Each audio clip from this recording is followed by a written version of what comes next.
오늘은 역사전쟁에서 자유우파가 승리해야 하는 이유에 대해서 몇 가지 말씀드리겠습니다. 공산자파들의 주장의 요지는 한국 민족은 일제에 수동적이고 노예 같은 삶을 살았던 나약한 민족이라는 것을 인정하는 주장을 하면서 지도자격인 독립투사만이 독립투쟁을 하였다 하면서 민주화 투쟁을 한 공산자파들을 영웅화하는 그런 역사관을 제시하고 있습니다. 그러나 자유우파는 한국의 독립은 각 분야에서 교육되고 기술을 숙련하면서 생계를 유지하고 열심히 살았던 것이 독립의 기초가 되었고 오늘의 발전을 이루는 토대가 되었다고 주장하는 것입니다. 이런 논리라야지 송기정의 마라톤 우승은 노예 검투사로서 끌려간 것이 아니라 독립정신을 일깨워주는 쾌거가 되는 것이고 독립무장투쟁도 정당성을 가지게 되는 것입니다.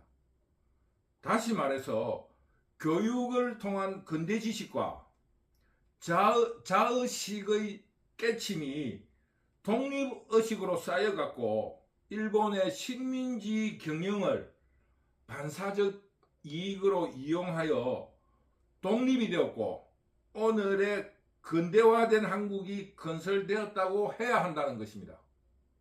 쉽게 말하면 박정희의 일본 육사의 진압, 그리고 유시민 아버지의 선생님, 그리고 재벌들로 설계되었던 각 회사에서 격리나 기술자로서 생계를 유지했던 한국 국민들이 그 힘으로 독립이 이루어졌다.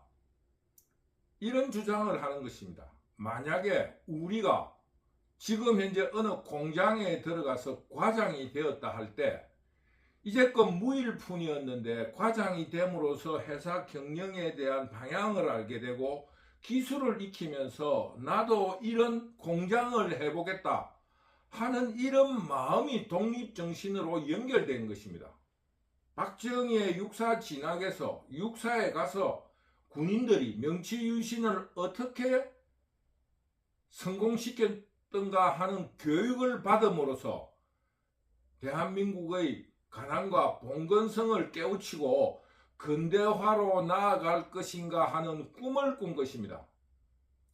독립운동을 한 사람들도 외국에 가서 유학을 해서 거기서 자의식을 깨침으로써 독립운동에 투신하게 되는 것입니다.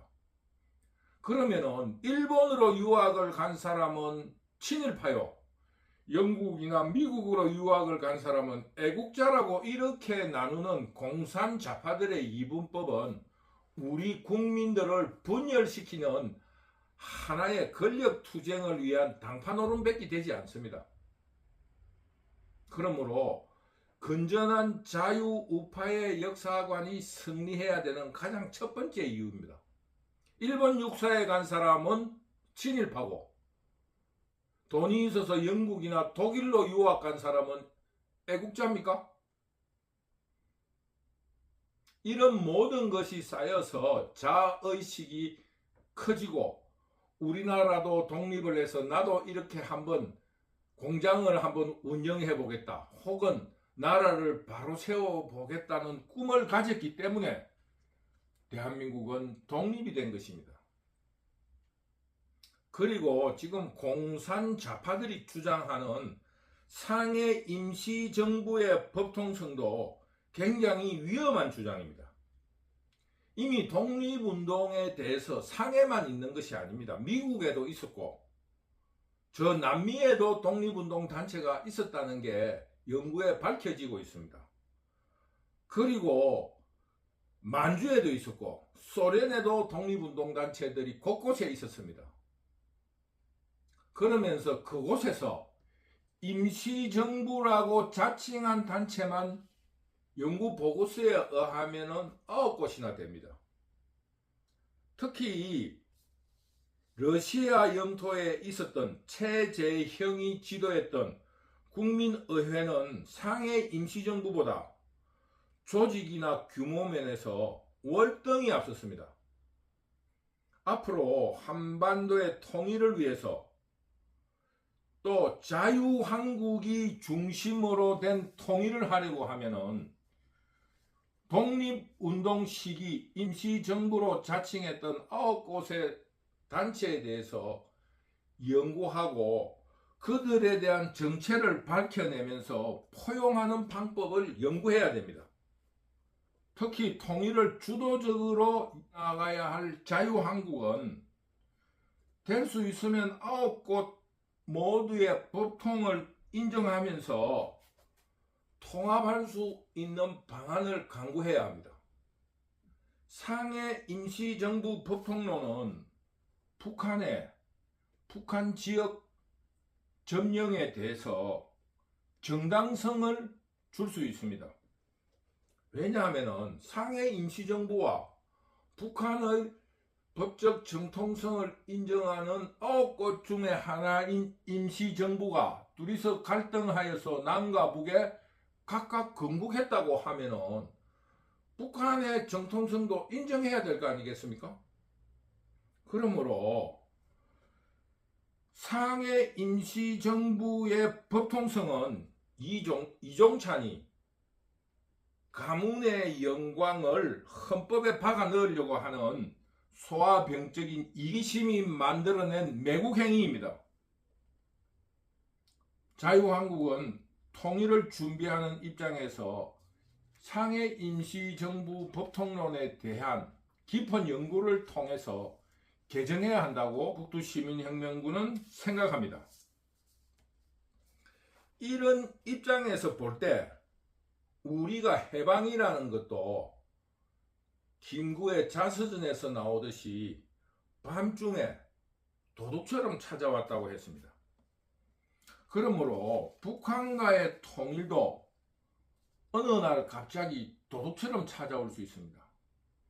그러면은 그때 한국의 통일을 주도했던 세력이 북한의 김일성의 연방제 통일도 아니고 김대중의 남북 정상회담이 통일에 아무런 기여를 하지 못했다는 것을 알게 될 것입니다.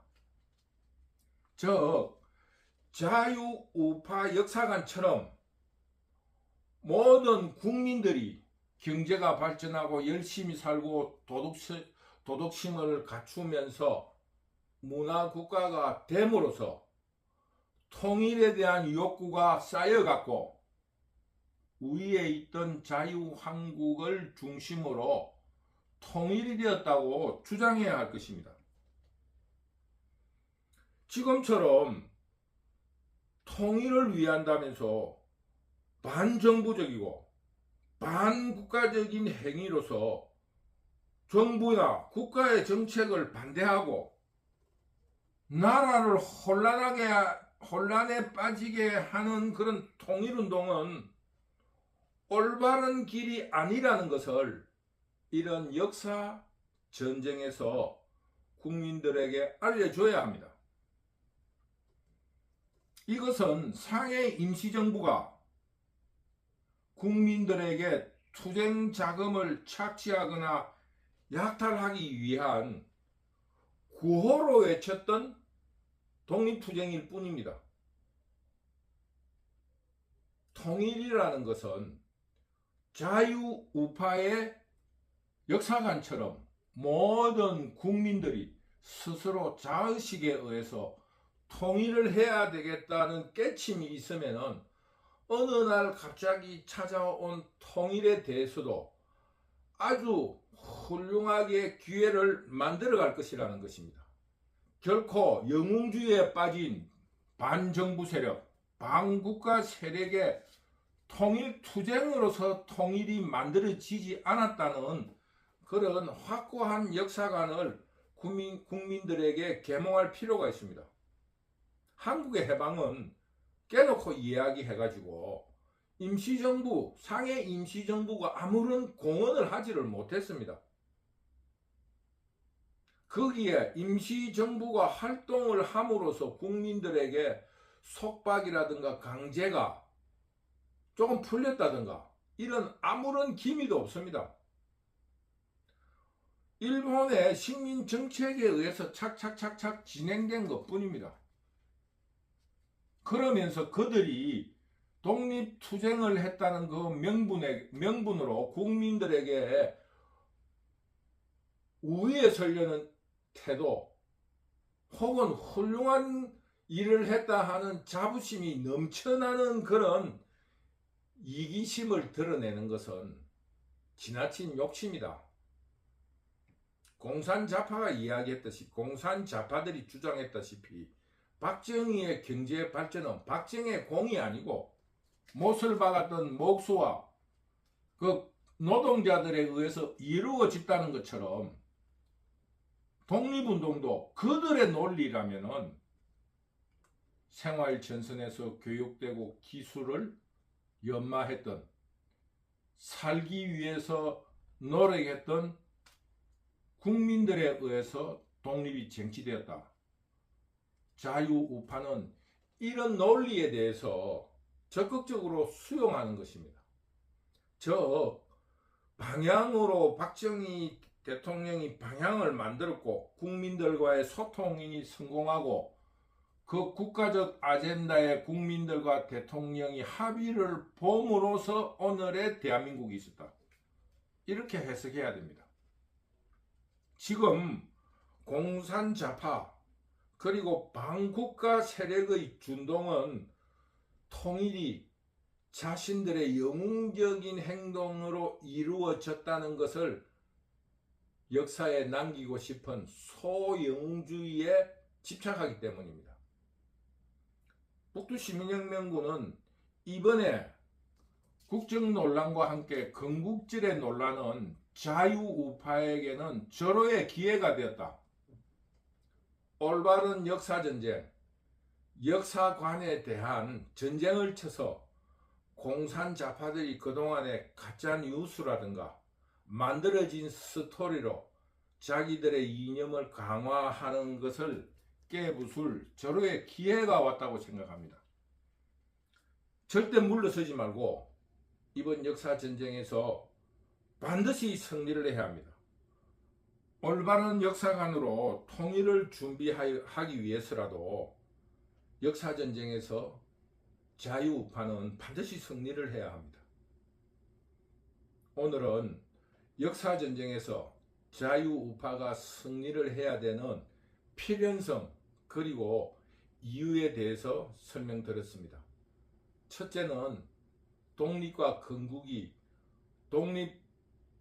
독립투쟁가들의 영웅적인 행위에 의해서 일어난 것이 아니라 공산자파들이 친일파라고 낙인 찍는 생계를 위한 교육과 기술 숙련을 했던 국민들에 의해서 독립이 되었다고 북두시민혁명군은 생각합니다.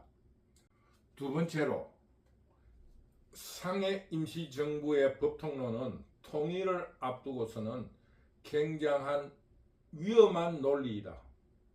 그러므로 독립투쟁 당시 임시정부라고 칭했던 9곳에 대한 연구를 더욱 심화시켜서 통일을 주도하는 자유한국이 포용할 수 있는 방안을 만들어내야 한다는 것입니다.